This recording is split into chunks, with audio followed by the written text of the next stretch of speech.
And it's time for another quick take with the Real Estate Law Podcast. Jason Muth here with straightforward short-term rentals and pride away stays. This quick take is all about investing in land, vacant land or land that's been improved with septic and plumbing, ready to go for a builder to build on it. We have spoken with a couple land investors on this podcast, both of whom know each other, actually. This excerpt is from the episode with Dan Haberkost. Dan was a student of Brent Bowers, the Land Sharks. Brent's been on the podcast a couple times. Both really knowledgeable about land investing. And we spoke with Dan about his investments in Colorado. He's done some investments in Florida as well. What things he looks for with land, how he makes offers, how he identifies land, and what pitfalls there are in the land investing space. Now, when you buy land, you kind of got to do something with the land. You cannot depreciate land. You're going to want to build something on it because people aren't going to be sleeping on the ground and you're collecting much rent. But if you buy the right land and you improve it yourself, or you sell it to somebody that wants to improve it because of things happening in the area, you could do very, very well. So listen to this quick take and learn about land investing with Dan Haberkost. So Dan, let's talk a little bit more about the land business, since you definitely have that in common with a past guest, and that's really the foundation of what you've been doing. What kind of legal issues have you found along the way? Like anything that has come up, anything that surprised you, anything that you expected?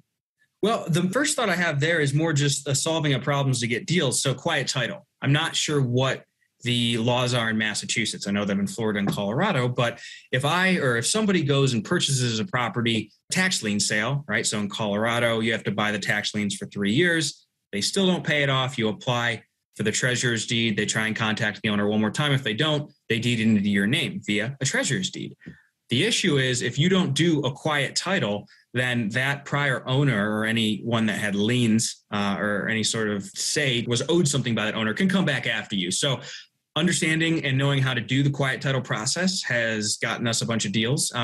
Same thing with probate. We have probate attorneys that we send people to immediately and have gotten a number of deals through probate. So I don't know that that's necessarily what you are asking, but understanding the legal process involved in transferring title and solving different issues involved with title has gotten us a lot of deals.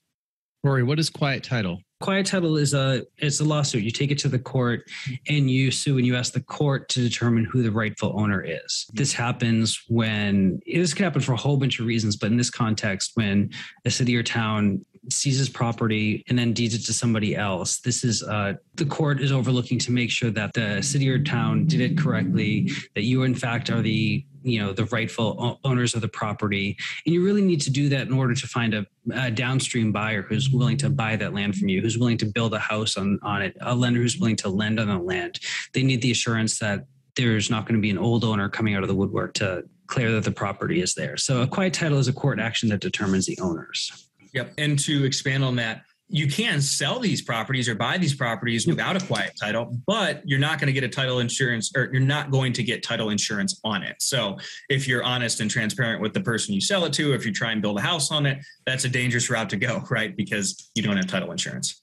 It's a similar concept to you can sell a property that has a squatter in it or a tenant who's not paying, but it cheapens the property because the downstream buyer is going to have to turn around and evict the tenant. This is similar where you're evicting the old claims on title through a quiet title action. So it diminishes the value. And this is one way to add value too. So by clearing up the title is a way of adding value to the property, the same way as getting rid of a problematic tenant, the same way as fixing an old roof. These are all different ways that you can, if you have the skill set and the resources, you can improve the value of property. Yep. This is the same way as having a lot that has sewer or gas or electric or anything all ready to go for it, ready to build. Right. So water tap, for example. Yeah. Yes, it's very important. Rory, it's a sensitive topic. We've already beaten the dead horse, right? Oh, man. 4 months later, I can laugh about it. It's okay. Yeah. Let's talk about some work that you're doing with Brent, though, because, we heard that you mentioned that you're doing a course with him or starting up a project together. I know our conversation last week on the podcast, which you haven't heard yet, but you'll hear, when it comes out, was focused on land deals. And we knew that you did some land deals as well. But the more we learned about you, the more we realized that you're building from the ground up also on some of that land, which is not what I expected from someone that was going to just be doing land deals, infill land deals and whatnot. So tell us what got you going with building, and then talk a little bit about the work that you're doing with Brent? Yep. Oh, great question. So that goes back to meeting Rich, who I've talked about a couple times. And, it really is a very simple process if you buy the right land. So understanding the difference between, for example, in Colorado, out east, there's people buying huge tracts of land and doing all the work with engineers and the county to bring in or to get it zoned and platted and then bring in utilities. You can make a lot of money doing that, but that's a huge process. It's very capital intensive. It takes a long time and you got to be patient. You need experience or someone experienced on your team. What I'm doing is I'm going and finding land where somebody already did that. Take Pueblo West, for example. The McCulloch was the guy who did it. Same guy who did Lake Havasu. He just did Pueblo West a decade or so later. He was following around the Army Corps of Engineers as they dammed up the Colorado River and putting subdivisions right next to these big reservoirs in the desert, right? And so he put millions of dollars and many, many hundreds or thousands of hours into taking a huge tract of land and subdividing it and bringing in water, sewer, roads, all that. And fast forward to today, I'm going and picking out nice lots, water, sewer, gas, electric, entitlements done, ready to be built on, and building on those. So they're quote unquote shovel ready. And so it really comes down to, number one, knowing your avatar or your end buyer and building a plan that's appropriate to it. Number two, hiring the right GC. You mess that up, that can mess up the whole project. You do it right, it can be nearly passive. Really having just bought the right land, and you do those things correctly, and it's really simple, especially with the contractor. If his incentives are aligned with yours, if expectations as far as who's doing what are properly set up front, Cabaret is the one I thankfully got in right before the shutdown in Pueblo West, and that's going to close July 1st. And I probably spent 6 to 7, maybe 8 hours on that by the end of the project.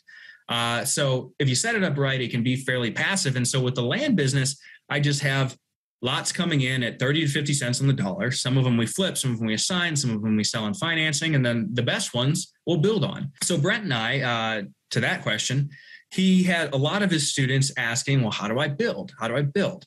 And I had a lot more experience with that than he did. And then I was one of his first students just on the land flipping side of things. And so we decided to come together and create something that would appeal to either of us, 5, 6, 7 years ago, right? Like I said at the beginning of this conversation, the land sharks worked so well for me because it was just a simple, practical system laid out from A to Z. And so he and I have created a course that is the same thing, but how to build on that land. So yeah, that's what we have put together. It's I Build Freedom is what we've named the course. And we're excited about it because I know that this sort of thing works because I'm an example. I'm a product of it, right? I traded a year of my weekends to learn how to build, going down and seeing Rich, an hour south of me every weekend. I would have much rather have just bought a course that would teach me that. So yeah, that's what he and I have done together. All right, there's another quick take with the Real Estate Law Podcast. For the full episode, go to YouTube or Spotify or iTunes or wherever you heard or listened to that quick take.